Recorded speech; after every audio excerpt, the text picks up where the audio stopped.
Welcome to Fargo Talks Fargo, a podcast on the FX television series Fargo. I'm Bill. I'm here with my buddy Sharpie. Hey now. Sharp. How are you doing? I'm doing great. Another Sunday fun day. I'm gonna call you out right away on this. Okay, what's that? Sharpie did a bad thing. I do all kinds of bad things. Well, in regards to this show, I finished watching. I text good old Sharpie, and I say, "Hey, are you ready to record?" To which you replied, "What?" Crap.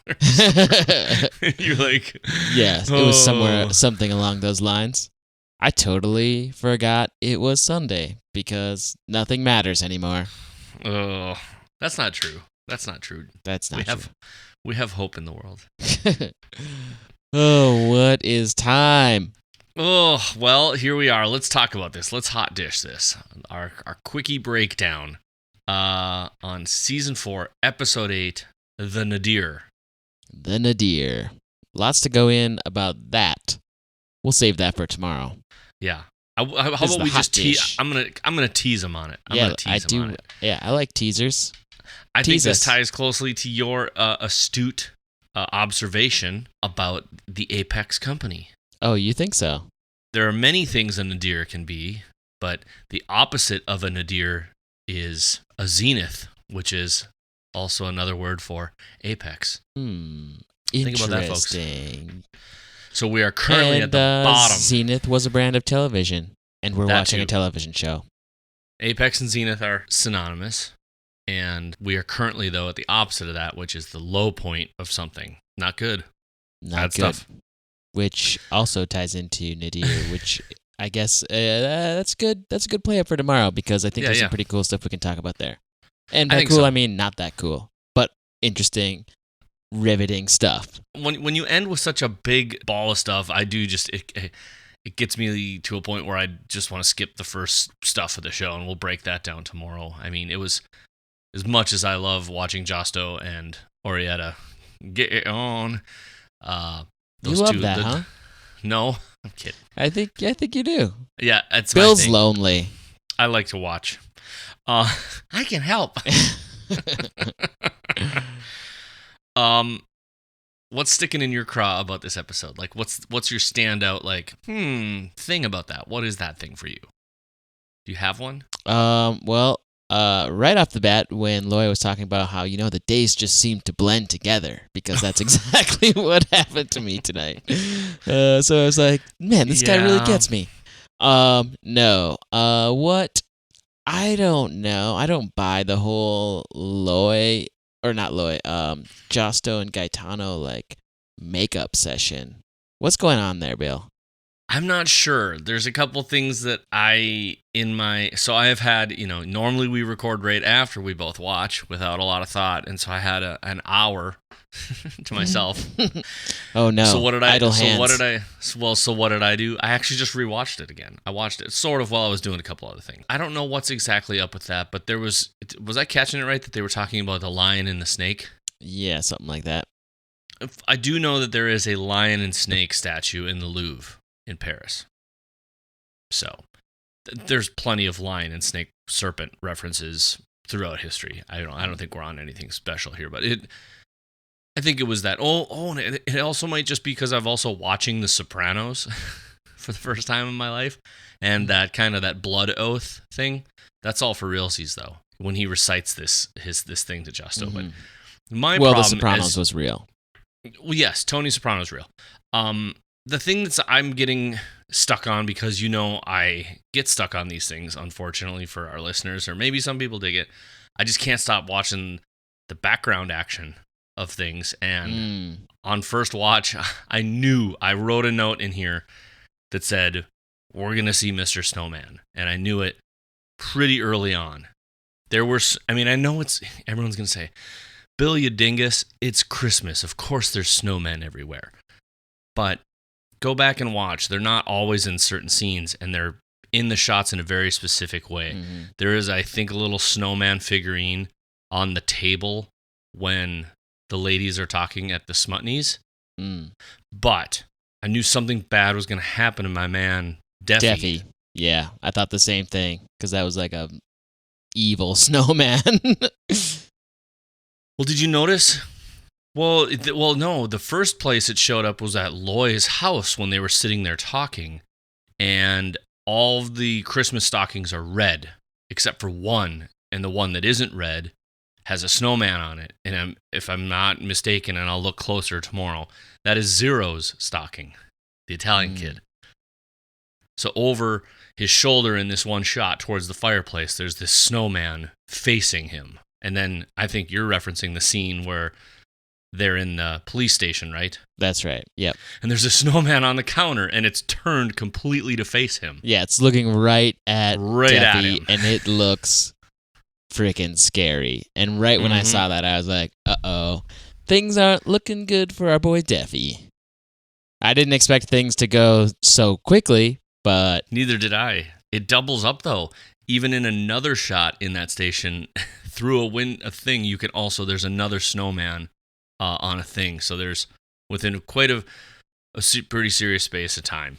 I'm still a little confused about Snowman himself. I did get a much better look. He's an older person. He's wearing kind of like a cravat or whatever you want to call it, like an ascot. Mm-hmm. And there's lots of tiny buttons. So he's from a different time in history. But man, do you think all of the snowmen in the statues are part of his mini army, and they're gonna all come to life? What was that movie, Toy Soldiers? No, man, you got some between last. I think we should explore all angles for our listeners. Sure. That's the end of that theory. All I thought in the end was about you and your carrots.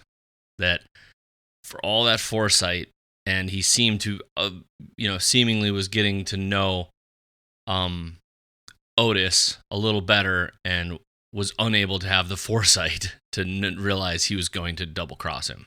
Yeah. Do you think when Odis double cross came about, was that really him finding his courage, or? No, that I don't know. Fell what flat for me a little bit. I don't think that was him finding. I don't think that was him doing the right thing at all, or finding courage. I think that was more of him being afraid to do the thing he's been asked to do. Do you think courage has to be involved with something of positive nature? I don't know. In relation to this show, I can't say for sure. Yeah. I just know that there was a bunch of snowmen around him, and boy, did it really solidify when Swanee saw Snowman again. Mm-hmm. I was like, well, she gonna die. And she did.